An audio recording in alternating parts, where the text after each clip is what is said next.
ಪ್ರಾಪಂಚಿಕರು ಉಪಾಸನೆಯ ಮೂಲಕವಾಗಿಯೂ ತಮ್ಮ ತಮ್ಮ ಒಳಿತನ್ನು ಸಾಧಿಸಿಕೊಳ್ಳಬಹುದು. ತಮ್ಮ ಒಳಿತನ್ನು ಲೋಕಹಿತಾರ್ಥವಾಗಿ ತ್ಯಾಗ ಮಾಡುವಲ್ಲಿ ಅದಕ್ಕೆ ಕರ್ಮ ಮಾರ್ಗದ ಹೆಚ್ಚಳವೇ ಪ್ರಾಪ್ತಿಸುತ್ತದೆ. ಉಪಾಸನೆಗೆ ಮುಖ್ಯವಾಗಿ ಬೇಕಾದುದು ಭಕ್ತಿ. ತಮಗಿಂತ ಸರ್ವಶ್ರೇಷ್ಠವಾದ ಒಂದು ಸಂಕೇತವನ್ನು ನಿರ್ಣಯಿಸಿಕೊಂಡು ತಾನು ಅದಕ್ಕೆ ಆಧೀನನೆಂಬಂತೆ ವರ್ತಿಸಿ ಅದೇ ತನ್ನ ಇಷ್ಟಸಿದ್ಧಿಯನ್ನು ಕರುಣಿಸತಕ್ಕದ್ದು ಎಂದು ಪೂರ್ಣವಾಗಿ ನಂಬಿರುವುದೇ ಭಕ್ತಿಪಂಥವು. ಈ ಮಾರ್ಗದಲ್ಲಿಯೂ ಮುನ್ನಡೆದು ಮನುಷ್ಯನು ಸಾಧಕನಾಗಬಲ್ಲನು, ಬ್ರಹ್ಮವನ್ನೂ ಸಾಧಿಸಬಲ್ಲನು. ಆದರೆ ಇದು ಜ್ಞಾನಕ್ಕೋ ಕರ್ಮಕ್ಕೋ ಅಧೀನವಾಗಿರುವ ಪಂಥವಾಗಿದೆ. ಆದುದರಿಂದ ಇದು ಕೊನೆಯಲ್ಲಿ ಯಾವುದಾದರೂ ಒಂದನ್ನು ತಾನಾಗಿ ಕೂಡಿಕೊಳ್ಳುತ್ತದೆ. ಎಲ್ಲವನ್ನೂ ಬಿಟ್ಟು ವಿರಕ್ತನಾಗಿ ವೈರಾಗ್ಯದ ಮೂಲಕ ನಿಶ್ಚಿತ ಭಕ್ತಿಜ್ಞಾನಗಳನ್ನೇ ಹೊಂದಿ ಕೊನೆಯಲ್ಲಿ ಅದನ್ನೇ ಹೊಂದಿ ಆ ಮೂಲಕವೂ ಮನುಷ್ಯನು ಅದನ್ನೇ ಸಾಧಿಸಿಕೊಳ್ಳಬಹುದು.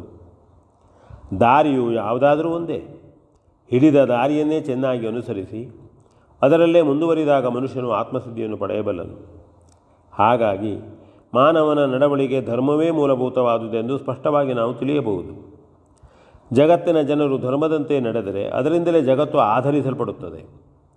ಈ ಮಹತ್ವಪೂರ್ಣವಾದ ಆಚರಣೆಯನ್ನೇ ಶ್ರೀರಾಮನು ತಾನೂ ಆಚರಿಸಿ ಇತರರೂ ಆಚರಿಸುವಂತೆ ಅವಕಾಶವನ್ನು ನೀಡುತ್ತಿರುವುದು. ಶ್ರೀರಾಮನಿಂದ ಆಚರಿತವಾದ ಧರ್ಮವೇ ಅವನ ರಾಜ್ಯದ ರಾಜನೀತಿಯಾಗಿರುವುದರಿಂದ ಇಲ್ಲಿ ಧರ್ಮವೇ ಅರಸನ ಸ್ಥಾನದಲ್ಲಿದೆ ಎನ್ನಬಹುದು. ಧರ್ಮ ಪ್ರಕಾರವಾಗಿ ಎಲ್ಲ ಜನರು ನಡೆದರೆ ಅರಸರೇ ಆ ರಾಜ್ಯಕ್ಕೆ ಬೇಕಾಗಿಲ್ಲ. ಆದರೆ ಜನರನ್ನು ಹಾಗೆ ನಡೆಸುವ ವ್ಯವಸ್ಥಾಪನೆಯೊಂದು ಅವಶ್ಯವು. ನಾವು ತಿಳಿದಂತೆ ಶ್ರೀರಾಮನು ಈ ಸಾಧನೆಯಲ್ಲಿ ಪೂರ್ಣ ಕೃತಕೃತ್ಯನಾಗಿ ರಾಮರಾಜ್ಯವನ್ನೇ ಆಳುತ್ತಿರುವನು. ಆದುದರಿಂದ ನಾವು ತಪಸ್ವಿಗಳಿಗೆ ಉಪದೇಶವನ್ನು ನೀಯಲು ಅರ್ಹರಲ್ಲ. ಪ್ರಾಪಂಚಿಕರು ಶ್ರೀರಾಮನಂತೆ ನಡೆದರೆ ಅವನ ಜೀವನವು ಖಂಡಿತವಾಗಿಯೂ ಸಿದ್ಧಿಸಬಲ್ಲದು. ಅವನಂತೆ ಅರಸನಾಗಿರಬೇಕಾಗಿಲ್ಲ. ಎಲ್ಲರೂ ಅರಸರಾಗಿಯೇ ಇರುವುದು ಶಕ್ಯವಲ್ಲ. ಶ್ರೀರಾಮನು ಅರಸನಾಗದೆಯೇ ತಾನು ಧರ್ಮದಂತೆ ನಡೆದು ಅದನ್ನು ಉದ್ಧರಿಸಿದವನು. ಮುಖ್ಯವಾಗಿ ಜಗತ್ತಿನ ಸರ್ವ ಜನರು ರಾಮರಾಜ್ಯದ ಪ್ರಜೆಗಳಾದರೆ ನಿಶ್ಚಯವಾಗಿಯೂ ಅವರು ಜೀವನ್ಮುಕ್ತರು. ಆ ವಿಶ್ವಾಸ, ಆ ಭಕ್ತಿ, ಆ ಧರ್ಮನಿಷ್ಠೆ, ಆ ಕರ್ತವ್ಯ ಪಾಲನೆ, ಆ ನ್ಯಾಯನಿಷ್ಠುರತೆ, ಆ ಸತ್ಯ ಪರಿಪಾಲನೆ ಮತ್ತು ತ್ಯಾಗಬುದ್ಧಿ ಇವುಗಳೇ ಆ ಮಾನವ ಗುಣಗಳು. ಮತ್ತವುಗಳೇ ಮಾನವೋತ್ತಮನ ಮುಮ್ಮಾರ್ಗ ಮಾರ್ಗದರ್ಶನಗಳು. ಆದುದರಿಂದ ಜ್ಞಾನ, ಕರ್ಮ, ಭಕ್ತಿ, ವೈರಾಗ್ಯಗಳನ್ನೇ ಹೊಂದಿಕೊಂಡಿರುವ ಶ್ರೀರಾಮನ ಜೀವನ ಧರ್ಮದ ಆದರ್ಶವೇ ವಿಶ್ವಶಾಂತಿಯ ಪೂರ್ಣ ರಕ್ಷಣಾ ಮೂಲಮಂತ್ರವು ಎಂದು ಗಂಭೀರವಾಗಿ ಉಪದೇಶಿಸಿದರು. ಬಹುದೊಡ್ಡ ಜಟಿಲವಾದ ವಿಚಾರವನ್ನೆತ್ತಿ ಸುಸ್ಪಷ್ಟವಾಗಿ ಬೋಧಿಸಿ ಶ್ರೀರಾಮನಲ್ಲೇ ಹೊಂದಿಕೊಂಡಿರುವ ಆ ವಿಶೇಷಗಳನ್ನು ಉದಾಹರಿಸಿ ಮಾನವ ಧರ್ಮದ ಹಾಗೂ ಬ್ರಹ್ಮಸಾಧನೆಯನ್ನು ಹಲವನ್ನು ಕರುಣಿಸಿದ ಪೂಜ್ಯರಾದ ಅಗಸ್ತ್ಯರ ಕುರಿತು ಎಲ್ಲ ಜನರಿಗೂ ಭಕ್ತಿ ಗೌರವಗಳು ಉಂಟಾದವು. ಅಂದಿನ ಸಭೆಯು ಮೌನವಾಗಿ ಪದ್ಧತಿಯಂತೆ ಅಸ್ತಮನಕ್ಕೆ ಸರಿಯಾಗಿ ಎಲ್ಲರೂ ಅವರವರ ಸಂಧ್ಯಾವಿಧಿಯನ್ನು ಅನುಸರಿಸಲು ಮೇಲೆದ್ದರು. ಮರುದಿನ ರಾಜರ್ಷಿಯಾದ ಜನಕನ ಸಂದೇಶದೊಂದಿಗೆ ಶತಾನಂದರು ಆಗಮಿಸಿ ಶ್ರೀರಾಮನಿಗೆ ಪೂರ್ಣಾಶೀರ್ವಾದವನ್ನಿತ್ತು ಹರಿಸಿದರು.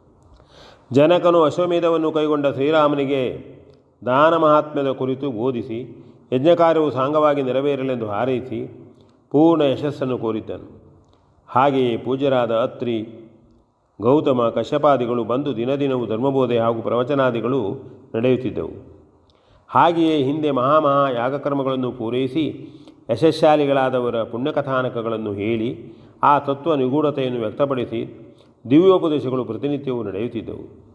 ಅಂತೆಯೇ ದಿಗ್ವಿಜಯಕ್ಕಾಗಿ ನಡೆದಿದ್ದ ಲಕ್ಷ್ಮಣನಿಂದ ನಾನಾ ವಸ್ತು ವಿಶೇಷಗಳು ಬಂದು ಸೇರುತ್ತಿದ್ದವು. ಅಂತೂ ಮಹೋಲ್ಲಾಸ ಪೂರ್ಣವಾಗಿ ಯಾಗವುದು ಸಾಗುತ್ತಾ ಇತ್ತು. ಶ್ರೀರಾಮನು ಅದೇ ಕರ್ಮನಿರತನಾಗಿದ್ದುದರಿಂದ ಮತ್ತೆಲ್ಲವನ್ನು ಮರೆತು ನಿರ್ಲಿಪ್ತನಾಗಿದ್ದನು.